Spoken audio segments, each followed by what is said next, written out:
welcome to our latest edition of Press Conference on RVNTV. I'm your host, Jim DeLorenzo, the principal of Jim DeLorenzo Public Relations. You can find me online at jimdelorenzo.com. I believe that one of the best kept business secrets today is the power of public relations. I've been in the public relations business all my life, and I encourage you to reach out to me with any questions you might have about the mysterious art of public relations and how it can help your business. Please feel free to email me at jim@jhdenterprises.com. Call me at 215-266-5943, or you can find me on social media such as LinkedIn, Twitter, Instagram, and Facebook. In my public relations career, I've had the good fortune to meet many interesting people: athletes, entrepreneurs, reporters, coaches, authors, executives, editors, entertainers, and innovators. My guest today is a gentleman who I met a few months ago for the first time, I guess about a year ago now. I think it's been about a year. Dr. Gary Dumais is a business psychologist providing assessment and executive coaching to businesses in the Philadelphia market. And before I say anything else, Gary, why don't you say a few things about what it is that you do? Thanks, Jim, and thank you for having me on your show. It's my great pleasure. Jim, I think just about everybody knows what kind of nightmare a bad employee can be. Yeah. Hiring the right or the wrong people can make or break a business. I'm here today to help the people that face serious consequences for making bad hiring decisions. So that's going to be folks like business owners, human resource professionals, and hiring managers. So as you mentioned, I'm a business psychologist. I have a doctorate in clinical psychology and nearly 20 years of experience. I'm also a certified senior professional in human resources, and I'm a former HR manager. My business is called Select Human Resources, and I specialize in using psychological assessments to evaluate job candidates to help companies pick the best employees and avoid all the costs associated with bad hires. But Jim, there's one thing that I really want to focus in on today. Sure. And that is how not to get scammed by pre-employment testing vendors and service providers. That's an interesting point because I've only had hiring responsibility in a few places during my career. And I could have used something like that very early on because I was very young when I started in my role as a sports information director. And the first thing that they said to me was, you have to hire this, or you have to hire this. Right. And I'm 28 years old. I've been fighting to get to that point where I could get hired. And now they're telling me who I have to hire. And it's like, how do I find these people? It's a big decision. So today I want to give some tips about how to assess the assessors, so to speak. I think that's a very important point because, as you said, there are some scams that are being run. There are some shady operators out there. There's good consultants and there's less than good consultants, and certainly there's the snake oil salesman type of piece. That happens in just about any industry. But let me jump right into it here, Jim. So let me start with tip number one. And I think the best way to summarize the first tip is the samurai is more important than the sword. I love that. And let me use a medical example to quickly illustrate. So God forbid, Jim, imagine that you're sick, especially if it's something serious. You're going to look for the best doctor, right? You're going to try and find a doctor with the best credentials, the best experience, and the best expertise. Right. It'd be kind of silly if you went around looking for the best thermometer or the best medical test, right? If anything, that's what you're looking for a competent physician to figure out. Right. Yeah, Jim, that's exactly what I see too many companies doing nowadays. You know, they're focused more on the thermometer or the medical test rather than the physician. Right.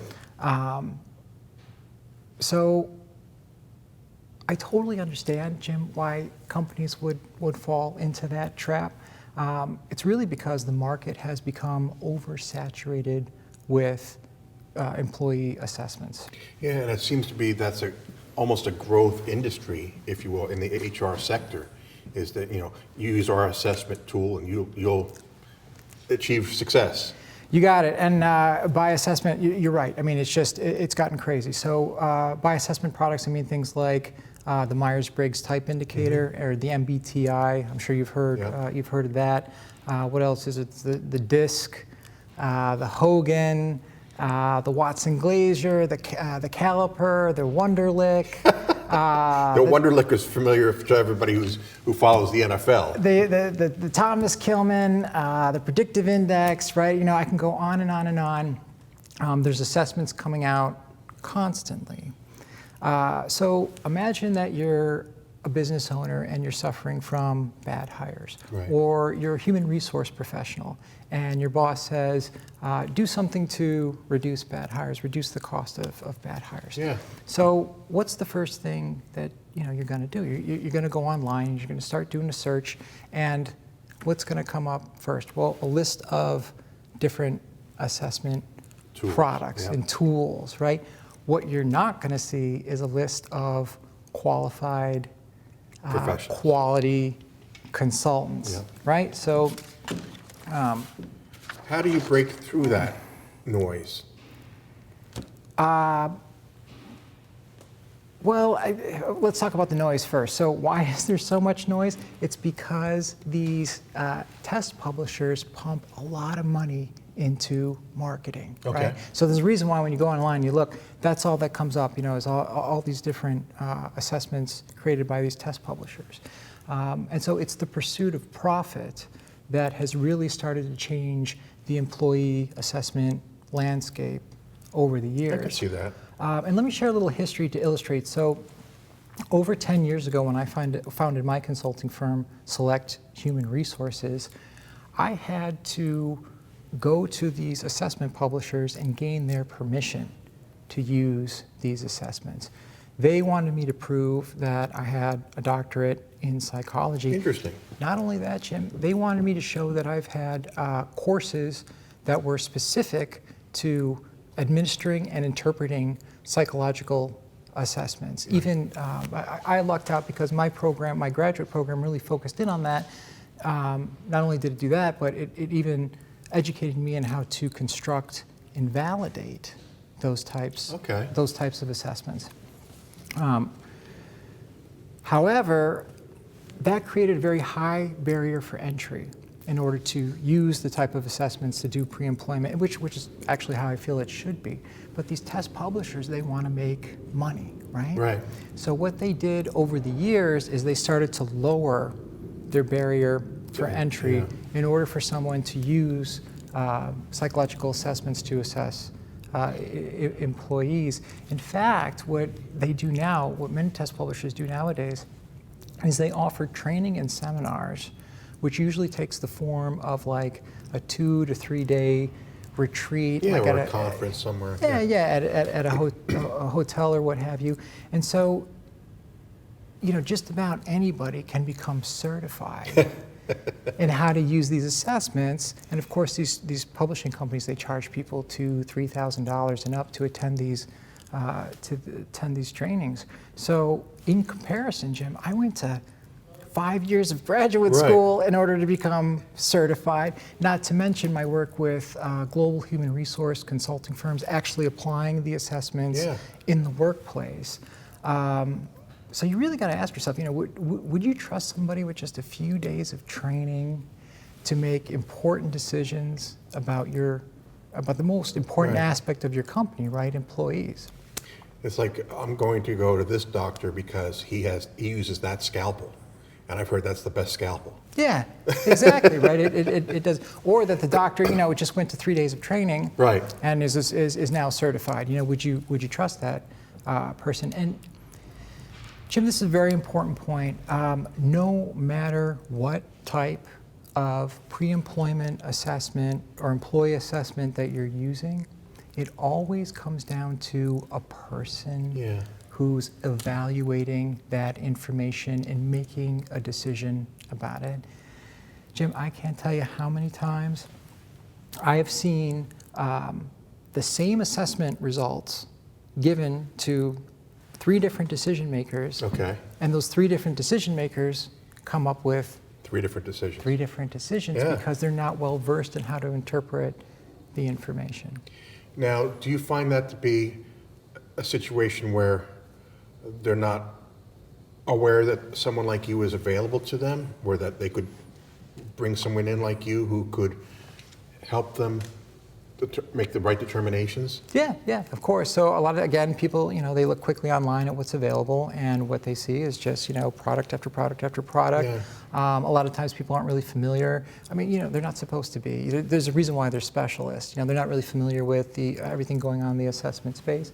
So it's easy to go wrong. So Jim, once again, my message here is that the samurai is more important than the sword. So in terms of specific tips, one of the first things that anyone should do when they're considering an assessment service provider is to ask about their credentials and experience. You'd be really surprised how many companies don't even ask. Yeah.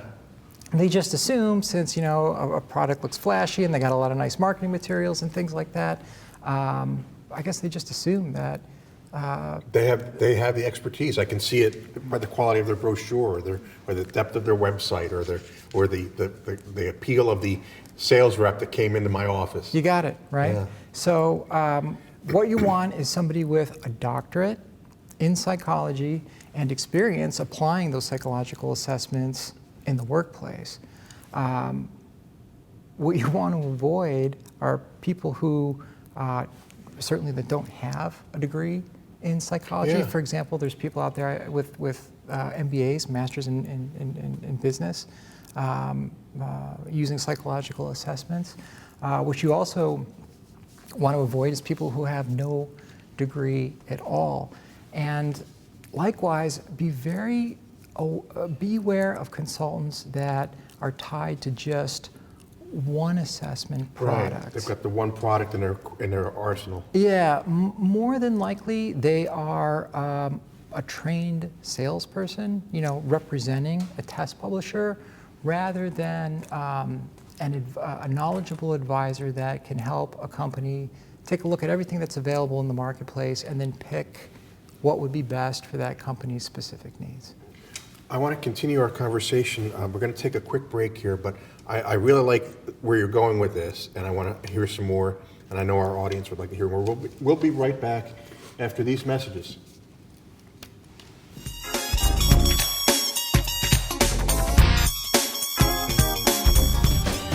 Say we've got grit, and we'll take it as a compliment. Because it's our uncommon drive, our spark within, that brings us together and sets us apart. We are temple made. And when others take shortcuts, when others take breaks, when others take the easy way, we take charge. Add us on social media to watch bloopers, behind the scenes footage, previews, and more.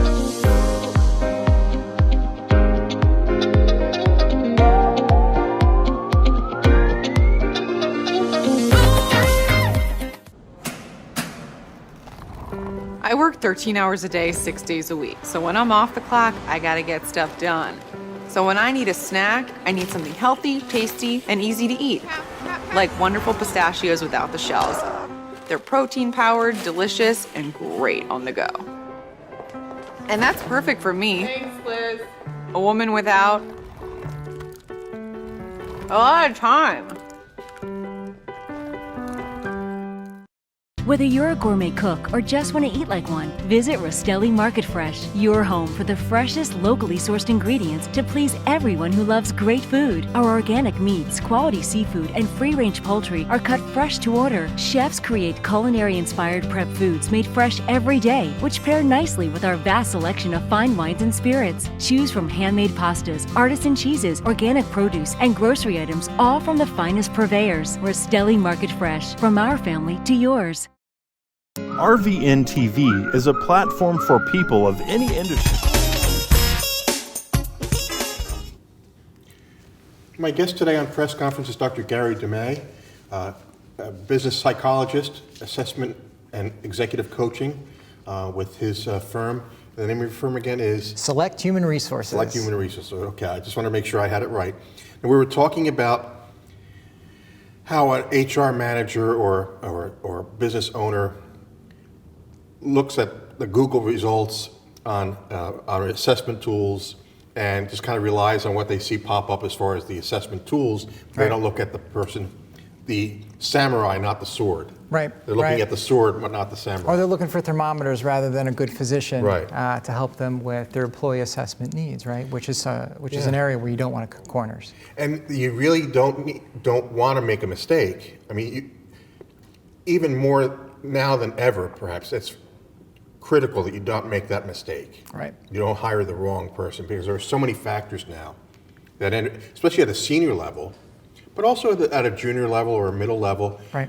It's there's so much at stake, both for you, for your business, for your reputation, for the bottom line. Exactly. And Jim, you're talking about not hiring the wrong person. What if you hire the wrong assessors? What if you're using the wrong tool? Exactly.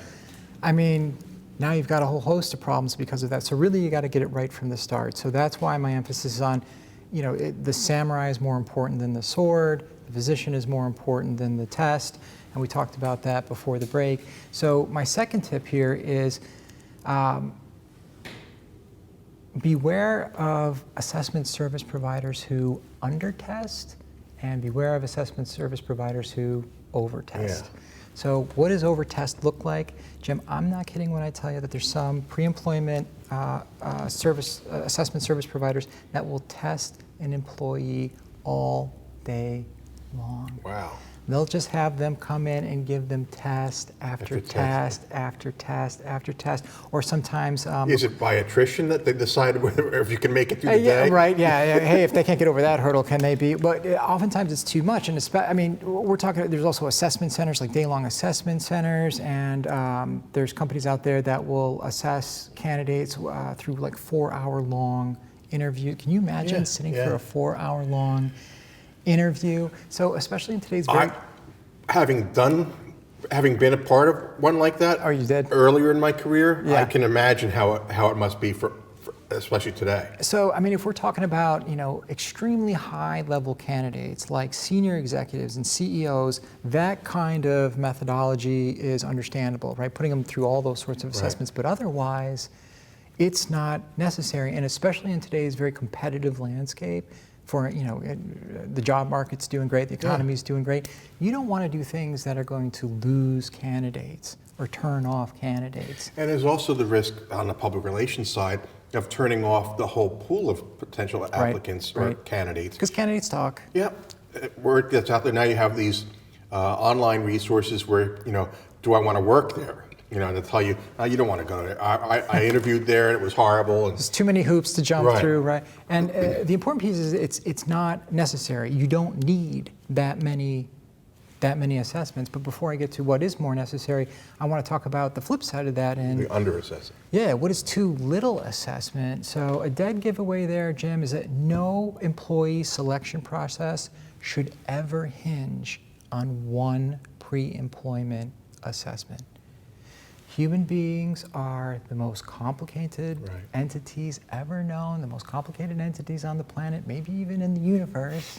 There's no way one assessment can fully capture, fully identify a job candidate's strengths, weaknesses, and level of fit for a company. So if you ever come across that kind of situation, or if you're for your viewers out there, if they're looking for an assessment service provider and that's their recommendation, hey, this one assessment, that's all you need. One is all you need.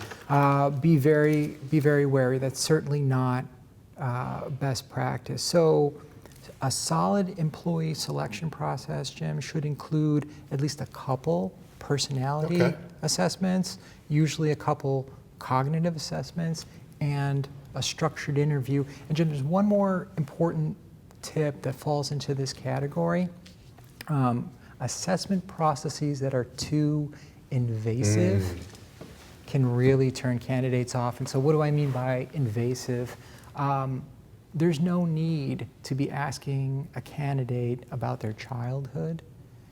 There's no need to be asking a candidate what their parents were like, right? Especially when you think about psychological assessment, there's a lot of people who get anxious and they worry about, oh, you know, are they going to put me on the couch and stuff like that?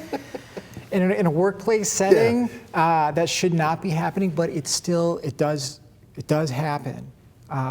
That's amazing when you think about it, that in this day and age. Good psychological assessments, if used correctly, will give you the information that you need to make a good decision about whether to hire or promote a job candidate without having to go there, you know, without having to go into their personal information. And you're right, you'd think nowadays that, you know, people wouldn't do that, but believe me, it does happen. And you know, to your point earlier, I mean, you're dealing with professionals who are putting together the screening process that are not educated in that process or haven't worked in that as long as others have.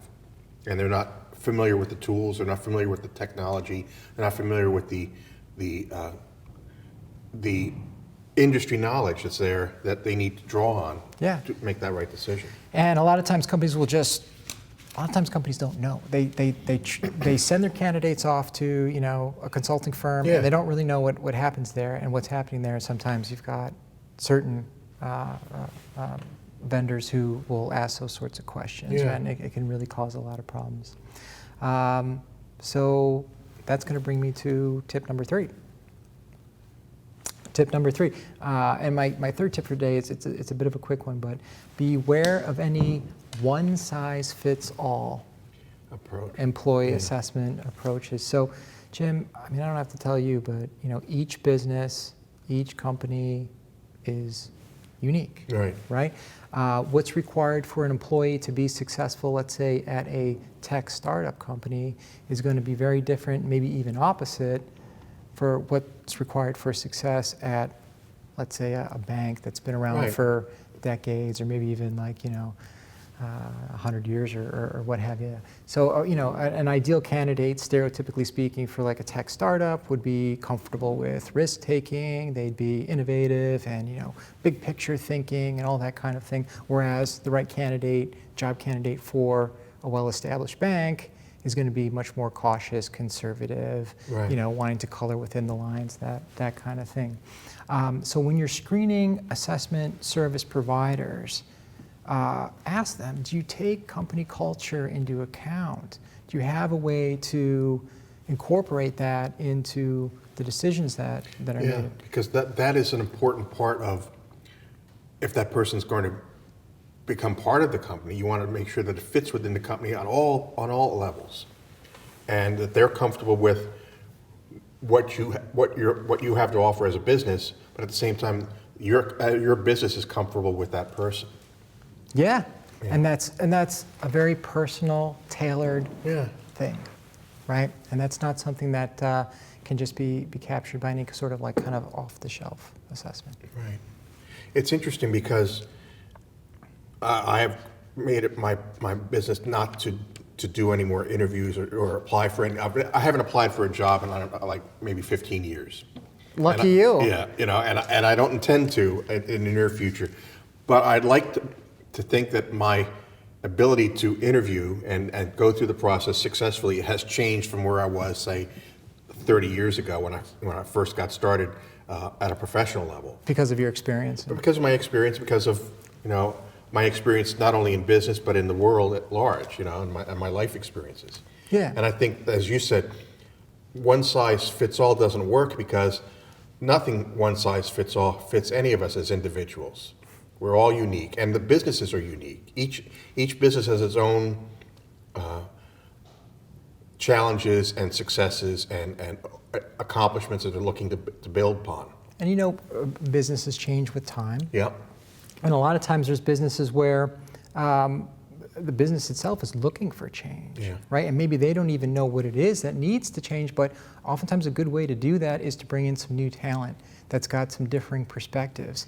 And so what happens is you get people within the company who are making hiring and promotion decisions, and they're accustomed to hiring and promoting, you know, what they did in the past, yeah, what they see around them, and so they kind of keep replicating the same problem. It's really tough, which actually brings up one other tip that I have for you, and that is companies should be using an outside consultant when it comes, at least to get some input and to get some insight when making hiring decisions. Yeah.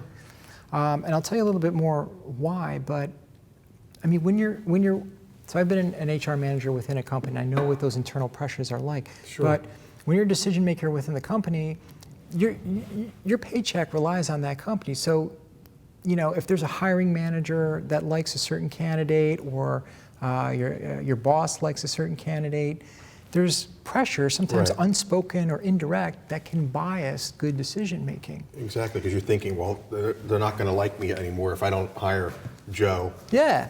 So having an external consultant, you know, somebody who's outside of that system, can be very useful for making objective hiring decisions. You know, go with an external consultant that's going to be honest with you, and really just be, again, objective about making those very important hiring and promotion decisions.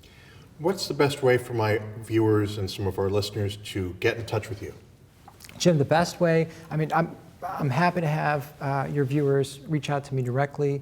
They can call 215-901-4589. Again, that's my direct line. Again, my name is Dr. Gary Dumais, business psychologist. The name of my company is Select Human Resources. And if they want to go online and take a look at selecthumanresources.com, Select Human Resources, all one word, there's further information there, and there's also further information on how to contact me through email and that kind of thing. I think what we talked about today is so important, and I really appreciate you taking the time, Gary. As a friend and as a colleague, I really appreciate your time today. And I think that some of the best ways to grow as a business owner, as an entrepreneur, is to listen to other people and hearing what you had to say, and having a business owner or a CEO or an executive reach out to you or reach out to anyone for another opinion is extremely valuable for us as we continue to grow and evolve. And I really thank you for sharing some time with me today, Gary. Well said, Jim, and likewise, thank you. We look forward to seeing you all again here very, very soon. We're here every Monday at 3 o'clock, and we look forward to having your opinions as well. Please feel free to contact me, 215-266-5943. If you have any comments on today's show, we'd love to hear from you. Have a good week. We'll see you soon.